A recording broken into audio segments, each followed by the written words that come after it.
Sometimes God calls us where we least expect it. This summer, I actually took an opportunity to be a chaplain at a summer camp, which is a job I never expected to have. It's something I never thought God would have me do. And yet there I was, ending up at Sunset Lake Summer Camp over in Washington State. And I had a lot of fun and I learned so much. And it was something unlike anything I'd ever done in the ministry before. So I decided to sit down with Pastor David Yeagley, who has been the camp director at Sunset Lake for the past 19 years, and talk with him about what is summer camp, what kind of ministry is done there, his special memories with it. So I hope you enjoy my interview with Pastor David Yeagley, where we talk all things summer camp.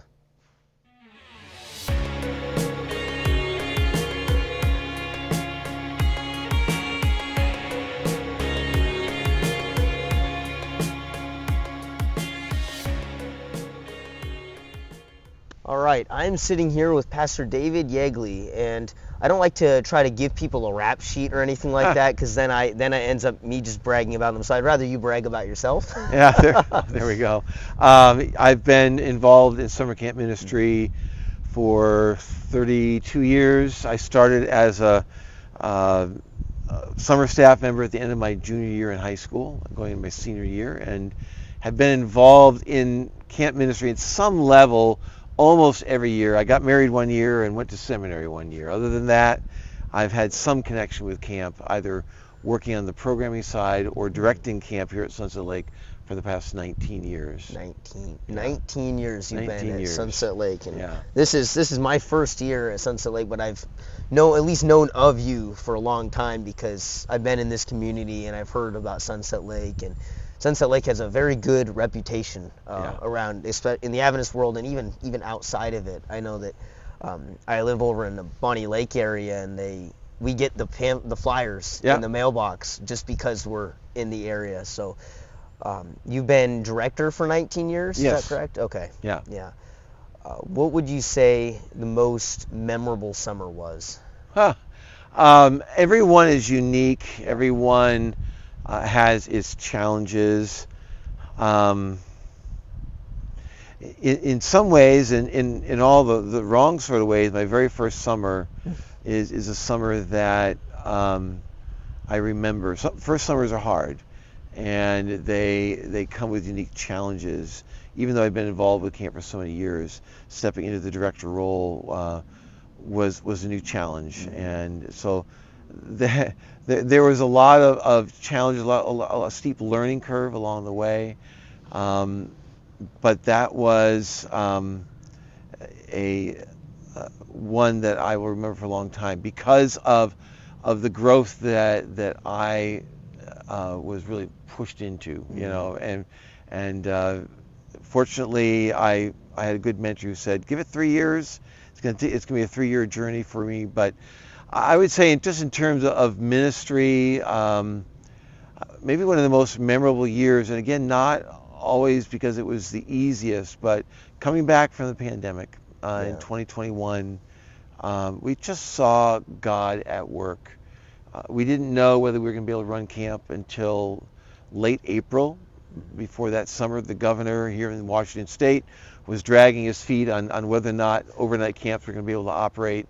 And so we had all of our staff hired, and we were just praying. And we knew we could run day camps. We said, okay, we'll at least run 2 or 3 day camps if nothing else. And so we started with 2 weeks of day camp, and then went and did another 5 weeks of overnight camp. And being back after a year off, working through all the challenges that COVID brought. There were a lot of state restrictions that had to be done, and through it all, we just saw God do incredible ministry, and there were no cases on site of COVID that summer, which was nothing short of a miracle. And so we just saw God's hand in that. That really is a miracle, because I think everywhere had COVID at some point. The idea that we wouldn't have COVID on this camp is kind of, especially since camp is a place where everybody gets sick. It's part of the experience, at least, is what I've learned being here. Something else that's very interesting about Sunset Lake that's recent, I think, is most of the time at a summer camp, what I've seen is that you have like a pastor of the week come in. I've been here this summer serving as a chaplain all summer. Yeah. So I was curious what went into that decision, and because you did that last year and then this year, and that's Yeah. something that I don't know of any other camp that's doing that. Well, for a long time we brought local pastors Yeah. in, and there's a benefit to that in that our local pastors have a connection to the camp. They get to see their kids. The challenge with that is when it comes to building a theme, building sort of a unified whole experience. The pastor, that local pastor, was always the wild card. You couldn't dictate what they talked about or didn't talk about. They weren't as familiar with the theme that we were building, and so there were times where that local pastor would come in, even though we had talked to them about this is our theme and this is what we want you to do, just come in completely out in left field. And after several years of that, we said, what if we did it ourselves? What's interesting is there have been moments where our student chaplains and our staff as well have had worship talks and testimonies that were more powerful than any local pastor could ever do. There's a connection that a young adult has with a camper that myself as a seasoned adult pastor can't have. And so there's unique things that does for us. So we think it's a good call. We have brought in some local pastors who work with our staff, but with campers we hire some to do that.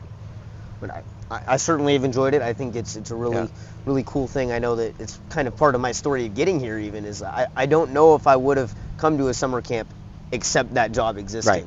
Yeah. And it's cool to see how God works, because I've come into this totally new. Yeah, and if we're serious about giving leadership to young adults, then it just makes sense that we turn that over to our young adults as well, and don't say, oh, only a seasoned pastor can do that. Right now we're on camp right now, we're in this transition from tween to teen. And that's something that is blowing me away a little bit. It's the extreme difference between our teenage campers and any of the other campers really is. How have you dealt with that over the years, with the difference, the age gaps? My first teen camp here, I had a similar experience. Blown away. What just happened? A whole new set of problems. 50% of our clientele are not Adventist. Many of those aren't even Christian. Last week we had a camper here for Tween Plus Week that they talked about the story of Adam and Eve, and wait, who, what? No knowledge. So it's a much more secular group, and in that, my first summer I saw that. I remember having to take tarot cards away from a couple of teen campers, and it's like, what? Coming from a Midwest camp setting, this was a new experience. But it has become one of my favorite weeks because our teen campers are so open to having conversations, and they're able to have deeper conversations with our staff, and they're interested in learning and going deeper. I had a young girl, in fact, speaking of tarot cards, one of the girls that I took the tarot cards away from, she yelled at me for not believing in religious freedom when I did it, and I thought, well, I probably won't see her again. She came the next year, and she sat quietly during all of our wrap-ups of the plays and just listening to what I had to say. And midweek, she came up to me. She said, I want to talk to you. And we sat out during recreation out along the field where everybody else played, and she brought a book with her, and she said, you've talked a lot about how campers like us are going through hard times and suffering, and so I want you to look at this. And she handed me her journal. Not many teenage girls will let an adult male look at their journal. I just thumbed through it. I didn't want to look too close. I wanted to be respectful, but it was filled with drawings and poetry and journal entries, and what little I could gather, it was a divorced home, a child dealing with all kinds of self-destructive behaviors and just all this pain. And we got all done, and she said, okay, you talk a lot about Jesus. I've got one question. What does Jesus have to do with this? And she held up her journal. And that's the question these teens are wanting to know. What does God have to do with my life? My life that's so messed up, so broken. What does Jesus have to say about that? And boy, the opportunities for ministry are just huge when those questions are there. Yeah. And that is a really interesting thing for me to have observed working at camp, is that difference. Because you went through theology school, you went through to be a pastor, and summer camp's a lot different than normal ministry, True. isn't it? Yeah. I spent 15 years in the local church, and it's a very different animal here. Yeah. What would you say, like, the biggest difference is? Because you have the approach of typical church ministry. The setting here is different. The approach is different.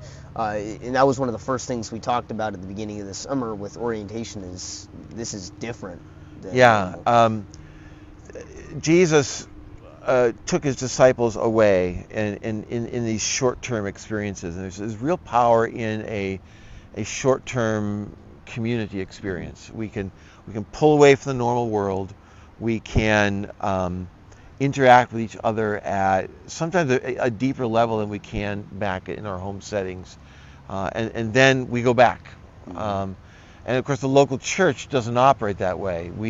We're a community that is together, and we do life together, and it's on a long-term basis. And therefore there's things that we can do in a camp setting that you struggle to do in a church setting. Yeah. It's two different worlds. I've often thought, though, that there's a lot about camp that should inform what's going on in the local church. And I don't know that I have all the answers to that, but what I love about camp is that if you register and you show up on Sunday afternoon and you're a camper, you're part of our family. You're part of our community. We welcome you with open arms. We don't ask questions about who you are, where you're from, and what's going on in your life. You're part of our community, and we love you and we value you. I think sometimes we as a local church, and certainly there has to be standards of membership and all those things in place, but sometimes that becomes a barrier to someone walking the door and saying, this is home for me. Yeah. I feel accepted and valued here and a part of my family. And if we could break down those walls and figure out a way to create that sense of belonging in our church community, no matter who they are, no matter where they're from, that's huge. Camp gets to say, doesn't matter what's going on in your life, you're valued and wanted. Church has the responsibility of walking with them over a long period of time and shepherding them as the Holy Spirit begins to impact their life and change and mold them. So that's a hard journey, because then that means that they have to wrestle with life issues and challenges, and God begins to work change in their life. But I think a local church, if they could say, you belong, you're part of our family, now come and walk with us, and we're going to walk with you as you allow God to shape you, boy, that would be a real powerful thing. Camp's a really special example of come as you are, isn't it? That's something a lot of Christians struggle with, exactly how to do that, because it's when you're here and somebody else is here, it's hard for you to understand why they're not already with you at that point. And camp is this large demographic of people from very different walks of life, and we all get there and it suddenly all goes out the window. We're doing camp together. Well, you mentioned also that you've worked at other camps, like in the Midwest. Is that correct? Yeah. That's quite a bit different, isn't it? I worked at Camp Ausable in Michigan. It's a very different type of camp. It's, and I don't know where the numbers are now, but when I attended there and worked there, it was predominantly an Adventist camp in terms of the makeup of the kids coming. Not entirely, but predominantly. And that shifted and changed the feel of it. Midwest camps, Midwest in general, tend to be more churched, although that's shifting and changing than the West Coast. But the West Coast camps deal with a lot more unchurched kids, and so that changes the way you do ministry and the way the camp operates. And so there's certainly differences there, but a lot of commonalities as well. Yeah, there's that difference, and of course there's also this, I don't feel like if anyone's just listening, the beauty of the Pacific Northwest, you don't really find that in a lot of places in the Midwest, especially as someone who's spent the last year in Nebraska. Yeah, it's different. Camp Ausable has a trail out by their nature center called the Trail of the Giants, and there are the big white pines that they have. And I remember after spending multiple years here, going back to Camp Ausable and walking the Trail of Giants and saying to myself, what happened to those big trees? I don't see them anymore, and Yeah. because it's just the scale of everything out here is bigger, and Yeah. which is fun. I really love this part of the country. Yeah, I've visited other places. I'll go to, like, when I went to Tennessee, they'll say, "Look at that mountain over there," and I say that's a hill. It's not a mountain. Yep. So let's see. You talked about you kind of that first year of camp for you was very, very important, and then we had that COVID year. There was a lot of years in between there that when you were kind of getting your footing. If you had to give advice to someone, I know that there is a somewhat of a transition going on here at Sunset Lake as well. Yeah. What is your advice to incoming people working in the camp setting? Yeah, the first advice would be the same one that I was given, and that is don't judge your success on the first summer, because the first summer will be hard. Yeah. And there's always that growth period, and it really, for me, it was a 3-year journey. Yeah. That it took that time to begin to make camp my own, and for me to learn, staff to learn about me, and that was good advice. That's the first advice. The second thing I would say is camp ministry is powerful and successful, most successful when it is attached to the Gospel Commission. Yeah. Camp should be amazingly fun, and there should be lots of crazy and fun things we do, but at the heart of it, we want to be bringing kids to Jesus. Yeah. And that's what makes camp really awesome. And the other thing I would say to a young director coming in, I talked with a director one time after his first summer, and we spent an hour and a half together at a convention of camp professionals, and he told me, he said, I'm looking back at my first summer, and I realized that I spent my whole summer managing the camp, and I never led it. And that was a really interesting statement. I think it's hard for us as directors sometimes to realize that camp works when it's handed off to the young adults. Our role as a camp director is to guide and empower young adults to do ministry. Yeah. And that is when camp really works. So. Yeah, that's kind of leadership in general, right? Is that delegation of empowering other people to lead. Another thing that's been fun for me as a first timer here is the different activities. Yeah. I'm sure you've done all of them at some point. We have, even behind us, you see the waterfront, the boat keeps going by. Do you have a particular favorite activity? I love the challenge course, particularly elements like the zip line, leap of faith. I also love the water, so any kind of water sports is good. But I like the challenge course because of what kids can learn. Yeah. There was one year where our challenge course team, they would end the week with campers jumping off the leap of faith, and they would ask the kids, all right, what are you leaping towards? What's that step of faith you want to take when you go home?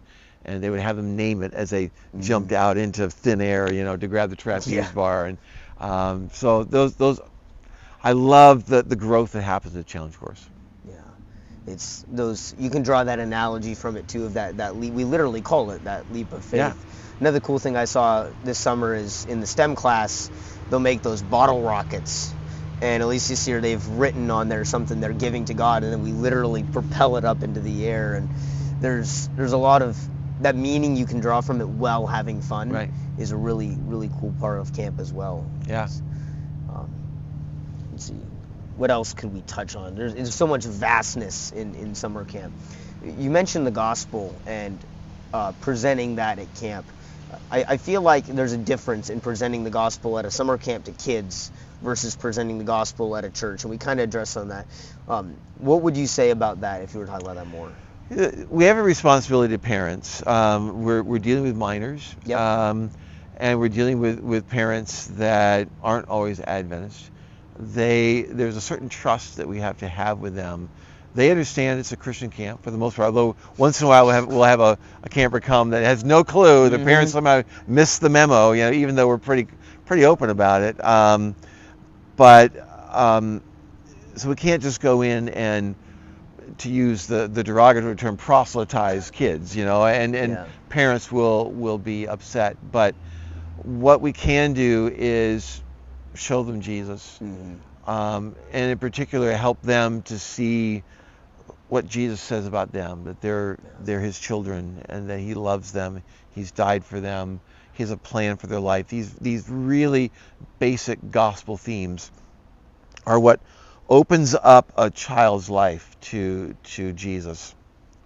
And our hope is that we give them a picture of God's love that's compelling, that is transformative for them, and so when they go home, they say, I want more of that, and I want to dig deeper, and I want to know more, and that opens up then the opportunity for them to, even with their family, to begin to pursue a deeper walk with Jesus. And so we use the power of the gospel as really the thing that we think can bring transformation. And what I found is the simpler we keep our message, the more transformation happens. So there's a great lesson there, I think, for us in ministry. Yeah, even we have those decision cards once a week they're very simple. It's not a call. Each one is just a few phrases. I'd like to accept Jesus, that sort of thing. And occasionally we'll have baptisms in the lake as well. That's how many of those do you have each summer, if you had to average it out? I'm going to say we'll have 12 to 15 at the most. Sometimes less, sometimes more. But we like kids to be prepared. We like kids to have worked through what that means and what that's saying in their life. And so we don't just baptize willy-nilly, but we every year we've got kids. I've 2 kids that came to camp prepped and ready to go. This is my year and I'm going to get baptized. I had a staff member come to me early on this summer saying, I want to get rebaptized, and we'll be doing that the last week of camp. Cool. And so those are the kind of baptisms we really like, because it's planned, they've prepared, and then families can come in, and that's awesome. Yeah, I know there's a lot of them that they kind of want to be baptized and they don't even know exactly what that means, and it's that childlike innocence that's cool to see. Well, what is it? They'll tell me, like, I want to get baptized. What is that exactly? Yeah. Camp is really places like that. Kingdom of Heaven belongs to those who are like little children. Absolutely. And it's really cool. When you come into the camp, there's those there's signs, I guess, say 3 words. What are those words? Yeah, and we talk a lot about grace, which is the central gospel message. We talk about community, which is this idea that God calls us into his family, and that what we experience at camp is a foretaste of that community that we are going to experience in heaven. And we talk about adventure, which adventure is new experiences, fun. It's not just new experiences like out on the boat or up on a horseback, but it's new experiences with Jesus as well. The last word, which the last banner has yet to be installed at the top of the hill, is belonging. If I am fully engaged in God's grace and experiencing that, if I'm a part of that community of faith, if I'm experiencing that day-to-day adventure with Jesus, then I'm experiencing belonging. And we talk a lot about camp being a place where kids belong, not because they've done anything, but because Jesus has done something for them.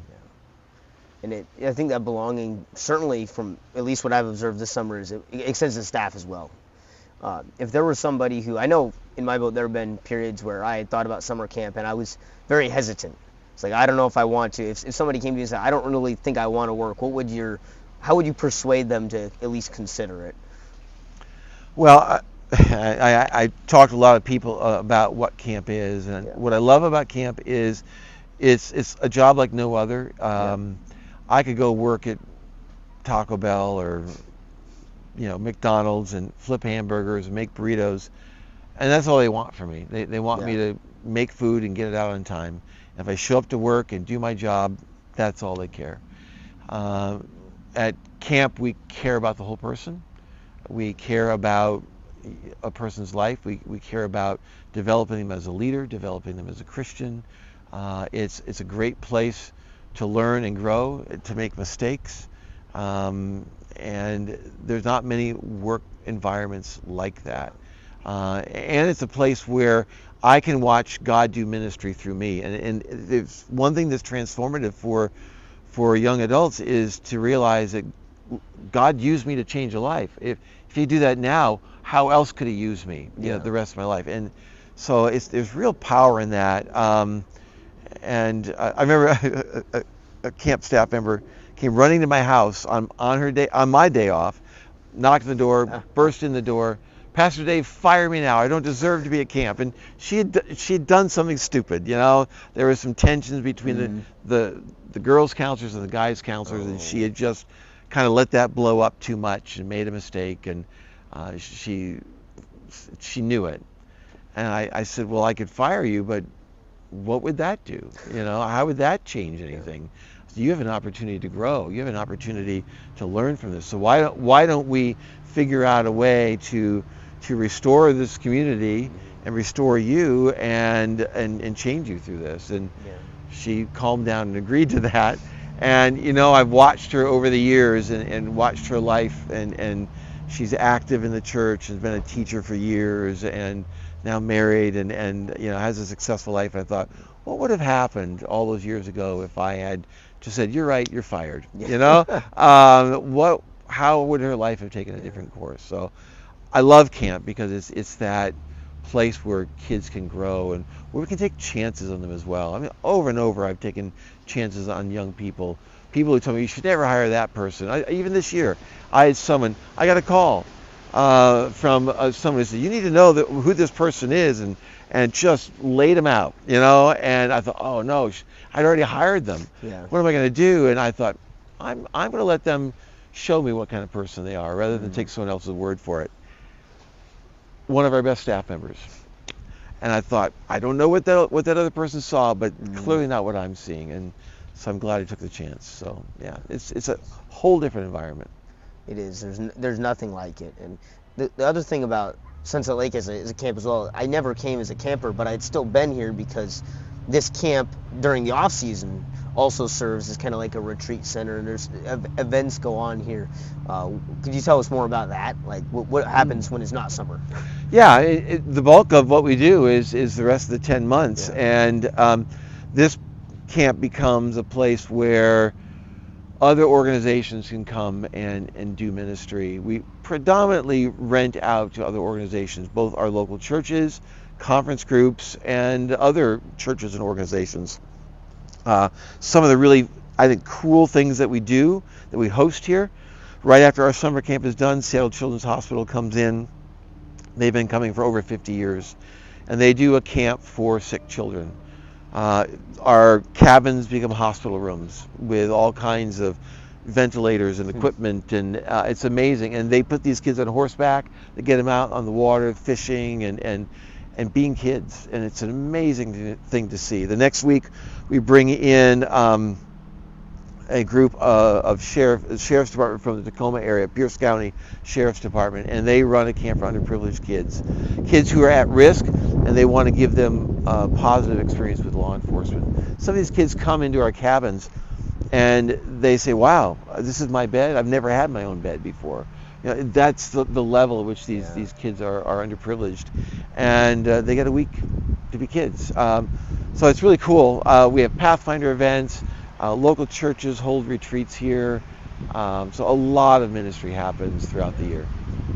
So I had memories of going on a 4th grade field trip coming up here. I think we did some marine biology stuff in the lake, that sort of thing. It's pretty cool to think about all the different uses this place gets. Another thing about camp that I've noticed is there's a lot of Jesus moments. Do you have any particular famous moments where you just saw Jesus, where it just sticks in your head? One that really stands out to me in terms of seeing Jesus. Sometimes as a camp director, you like to think that you have all the answers and you can solve all the problems, and if only it were true. So it was teen camp many years ago, and I had a young man. He came to camp. He was just so hard and so many walls up, and he was angry, and he sexually harassed one of our staff members. Oh. And that puts us over the edge. And Yeah. we had to send this young man home. So here we are sitting at a picnic table over by Michael's Bowl where we have our camp council in the morning. And his counselor is there, the boys director's there, and I'm there. I'm trying to talk to him. The moment he figures out he's going home, all the walls go up and he refused to talk. Just angry. And I tried and tried to break through those walls, couldn't do it. And his counselor, Caleb Pudwell was his name, and it's his actual name because I don't mind sharing that. He was amazing, really an amazing counselor. And he looked at this kid and he said, I know what it's like to have the people who are closest to you turn their back on you and not care. He said, I've lived it, and he told it a little bit of his story.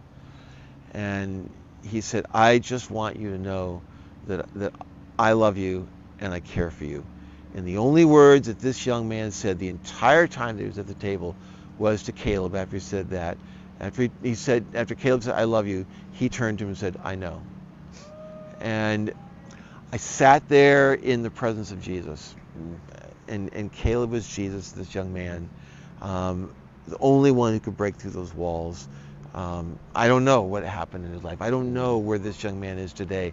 My hope and prayer is that in that little brief moment where he saw Jesus, that it made a difference in his life. Yeah. And that's the thing in all ministry is you don't really know how a lot of this stuff ends. You don't know where he ended up, but you do know that moment at least. Yeah. And Yeah. I'm sure you have campers come up to you all the time from previous years, and they say they recognize you. I know there was one story you told earlier where you ended up, I think some of our staff called you Father Yeagley at one point. Yes, I was at taco time and getting some supper with my wife and my grandson, and this guy was just looking at me. I thought, okay, he knows you're from camp, gotta be. And so he came up to me and said, hey, he said, are you that priest from Sunset Lake? Yeah, not really, but yes. So now I'm Father Dave, Yeah. I've seen, it's the crazy thing is you think that would be a one-time thing, but I've had campers this summer think of me as the camp priest because like we had talked about, some of them really, they don't have a lot of experience with the Bible or church. I've had that question of what is the Bible exactly? Can you tell me what that is? And you never realize that there are kids out there who, when you grow up in this setting, when you're used to hearing it, you don't even realize that there's some kids who don't even know who Jesus is at all. Right. They never heard anything other than maybe his name. Yeah. And maybe his name used as a wrong swear way. word. Yeah. There's so many different backgrounds here, but it sounds like you've had those experiences that you get to see where they see Jesus for the first time is probably pretty amazing. Yeah, I love the moment when campers pray for the first time. That often is our counselors that have those moments. And little girl who had never prayed before, finally realizing, because the counselor would go bed to bed, and she would always say no to prayer, but then she got the courage up and said, well, could God take my bad dreams away? And the counselor said, well, of course, and then the counselor's nervous, like, well, okay, God better come through, and so they pray, and the next morning the girl wakes up and says, I didn't have any bad dreams. God answered my prayer. And so the next night comes around to the bed, and the little girl says to her counselor, could you teach me how to pray? And those are the moments where a child turns to God and says, it has their very first conversation. Man, you can't talk about how camp impacts young adults. That's a moment that will transform that young adult, being able to be there for that. That's the question there. Okay, who is more blessed from that? Was it the camper or was it the staff? It seems to me that it was probably both that were blessed. Something else that really helps in, I think, reaching campers is our evening program.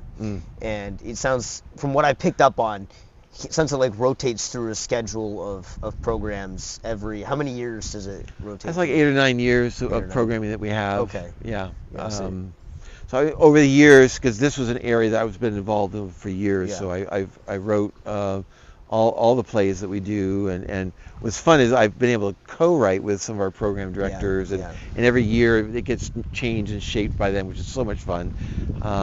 But programming is really a big part of camp. When you think about it's the evangelistic series that sort of flows through the week, and so you build your theme And what we do is a 5-night play. We'll take a Bible story and put it in some kind of modern setting, or some kind of familiar setting that we see in a Hollywood story. So it might be a mystery or a spy thriller, or like this year a sci-fi, or we've done murder mysteries before. Prodigal Son is a murder mystery. There you go. That was a fun one. Westerns, so all these different settings. So there's stories that kids will immediately relate to and find fun and engaging, but then we're telling the gospel story. Yeah. And because they don't see it coming, their walls don't go up. And so before they know what hit them, the message is there. And it's really cool to get to the end of some of these nights and be able to share the gospel. And programming is powerful, and we see it every Friday night when our campers are given an invitation to accept Jesus. One of the things we do at camp is, we have a bell that hangs out by the lake, and when a child makes a decision to go all in with Jesus, they get to ring that bell. And Friday nights they're lined up, ready to ring those bells, that bell, and it's a great physical manifestation of that decision, and everyone cheers when we hear the bell ring. Yeah. And so it's really, really powerful. It's cool to see how well produced the evening program can be too, because when you're a staff member at a camp, you go in thinking, oh, maybe I'm going to get bored of this after 7-8 weeks of watching the same. But at least my experience, every week I'm on the edge of my seat ready. Yeah, and that's, storytelling. I read a book one time that it said, the future of the world belongs to storytellers. Yeah. It's so true. And if we're going to tell stories, we need to do it well. Yeah. We're never going to be Hollywood, of course not, and we don't need to be. But it needs to be well thought out, well crafted, and prepared. And what's fun is to see the kids get into the story, and they're on the edge of their seat. And when we get up to close the program out, they're all moaning and groaning, "Don't get up, go sit back down again. We want to hear the rest of the story," And that's always fun when we have those moments. So, story is such a great way to communicate. And that bell is really special too, and it's cool because a lot of the times with those baptism conversations, well, what is baptism? You can kind of point to that bell and say, well, remember, the bell is, I ring. It says at the bottom, I ring this bell to tell the world I'm a follower of Jesus. Yeah. Baptism is, I'm telling the world I'm a follower of Jesus. Right. It's physical demonstration. So the bell kind of warms them up to that idea of giving their life to Jesus. And of course, we have that big bell, it's the line call bell, but then right next to it you have that little bell that. That's the one we clap for. I don't think the campers necessarily clap for the line call bell. No, nothing special about that. Yeah. And what's amazing is that bell has sort of captured the imagination of a lot of our stakeholders as well. And I'll go somewhere. Tell us a story about the bell, and we'll be able to talk about a kid that's given their life to Jesus. And so it's a great tool for us. Yeah. How long has that bell been there? This is the second year for this one. When we started out, I just went to Amazon and bought a cheap $75 bell, and it got rung so much the clapper broke on it, and we bought a second one, and that one broke. So I think this is probably the 5th year that we've had a bell. Okay. And having gone through a bunch of cheap Amazon bells, I finally went to my treasurer and said, we need to get a proper bell. And so we went to a company that gets salvage ship bells. And so we got a solid brass bell with a clapper that can stand up to the amount of rings it gets, and so that's been a really cool thing. Do you have any particular stories that come to mind about campers who have rung that bell? One of the campers that I've known for many years, she'd been coming and a lot of struggles in her life, and she made the decision to get baptized, and at the end of her week of camp, and so we baptized her. And that next fall she came for a Pathfinder event, and she said, Pastor Dave, I realized after I got baptized I didn't ring the bell. And she said, would you go with me to the bell and be there with me to help me ring it? And it was such a great moment as she goes up to the bell, she reads the words with great conviction, rings that bell, and everyone around cheers. And for her, that was a marker in her life. And I mean, baptism was great, but baptism without ringing the bell wasn't enough. Yeah. She wanted to ring it, and so that was a powerful moment. Yeah, it's really cool to hear it through all hours of the day. Really, as the week goes on, it picks up more. And my favorite ones are when I see the camper really read every word of it. Yeah. A lot of times it's not out loud. It's just they'll sit there for 2 minutes, just every word. And that's when you know they're taking it seriously. This Sunday, when registration was in full force and parents were coming with their kids, I heard the bell ring a couple of times. I don't know who rang it or what the story was, but my guess is it was a child. It was around pickup time. It was a child that wanted to bring their parents to be there to witness it, which is really cool. That is cool. Yeah. Same thing happens at the baptisms too, when we have family come, and that's when some of the campers will go, I want to be baptized right now, right here. Like, what are we waiting for? Well, what if your parents want to be there? Yeah. It's cool to see that energy from the campers as well. I mean, behind us this whole time we've had the speedboat going. And yeah, they're having a good time out there. Yeah, I really hope the mics aren't catching too much of the noise. No, but it's good. They're learning to wakeboard out there, so it's fun stuff. Cool. We have our evening program at the end of the week on Saturday as well. It's pretty goofy, isn't it? Saturday night, as we've always said, it ought to be a celebration. Yeah. There's no when you don't provide closure for a week and be able to sort of debrief that experience, it doesn't mean as much. So we celebrate. We sing, and they're jumping up and down and shouting and doing all the motions to the songs, and a lot of laughter, a lot of shouting when the video comes on, but that allows them to give physical expression to the week. And the way we close the week out spiritually is to give kids the opportunity to say something. It's usually a structured phrase. Yeah. This year it's my name is, and I'm not afraid. And we go around the circle, give them the mic, and the camper can say that. And it's their way of declaring to everyone, God's done something in my life, and I'm taking this home with me. And I got this from a different camp. They call it "Say So." If God's changed your life, you need to tell somebody, and that's what we do. Yeah. So we do that, and then we end with the theme song one last time, and then send them out. Our theme this summer has been it's count the stars, and then the idea of fear has been that running theme. And what about that theme song? What went into deciding that needed to be the theme song for this year? Yeah, I was looking at a lot of theme songs that dealt with stars and then dealt with the idea of fear, because our whole point is we wanted to give them a week where they could put whatever fear they brought with them, put it at the feet of Jesus, and have a week where they could just be themselves. And I had 3 or 4 songs that I was thinking about, and I went to a large convention in Atlanta, Georgia, called the Orange Conference, which is a conference that works with church leaders and children's ministry leaders and helps to bridge the gap between the church and home. 5,000 people in this stadium, and the worship leaders sang "Fear Is Not My Future," which is our theme song. And I heard it for the first time in that context. I had not heard the song before, and it moved me. And I thought, this is the song. This is the one.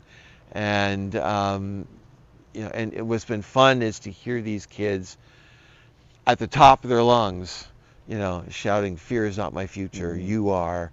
And hello joy, hello peace, hello love, hello strength, hello hope. There's a new horizon, and it just declaring this thing that I'm going to live a new way. I'm going to say goodbye to fear, say goodbye to shame and guilt and suffering, and I'm going to live into God's future. So it's powerful. I like theme songs that are very declarative of what we want them to know, and to give them something to go home that will anchor the experience they've had, and that's what this song does. It's always so much fun watching them when we got our arms around each other, we're bouncing around a little bit, really into it. Yeah. They sing every word of it.